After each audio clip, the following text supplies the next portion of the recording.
itself is a word. The word is interesting because it's a word that comes from a pagan. Hollywood is the holy wood, and it was the wood that the magical wands were made out of in the pagan sorcery, magic. And these wands were believed that the sorcerers that possessed them could put people into trances and control them. This is part of, this is symbolic, but it's also important to understand that part of what Hollywood literally does is it puts people into trances. It's a dream state. They call it the dream machine in the United States.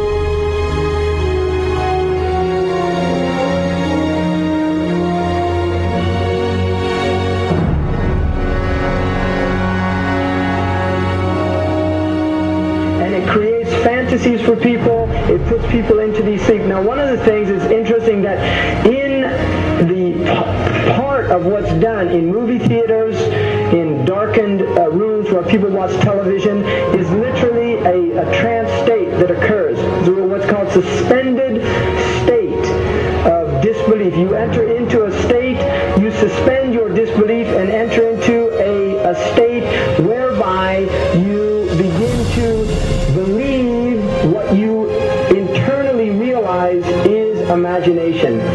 It's falsehood. Films are magic. It's just magic. You go and you watch these things and people get caught up in them. People cry during films. All this catharsis that takes place in these things. Many of the films, and this is an important element in the control mechanism, is literally allow people to go and have certain type of catharsis as a purging experience, which Aristotle talks about the necessary element. One of the necessary elements of tragedy is to create this cathartic experience. And this is why a lot of the films, especially also news and things like this is why news is very important in this culture. Everybody watches the news. They have this tragic, cathartic experience of watching the tragedies of others and then feeling safe and complacent in their own experience of this suspended state of illusory well-being.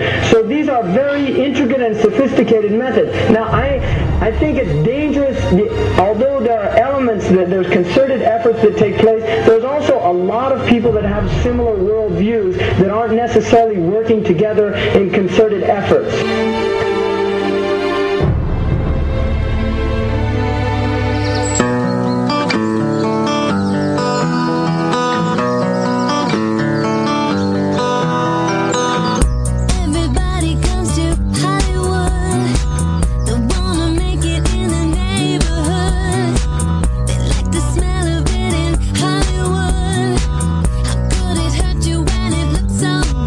Shine your light now. This time it's got to be good. You get it right now, yeah. 'Cause you're in Hollywood. There's something in the air in Hollywood. The sun is shining like you knew.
supposed to be up here. Looking at that? I just wanted to know. Well, you're old enough, I suppose. You should know the story. Okay, here we go. It was 1832. On a night much like this.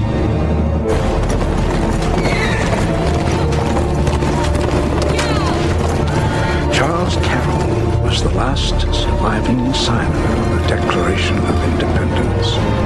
He was also a member of a secret society known as the Masons, and he knew he was dying. He woke up his stable boy in the middle of the night and ordered him to take him to the White House to see Andrew Jackson, because it was urgent that he speak to the president. Did he talk to him?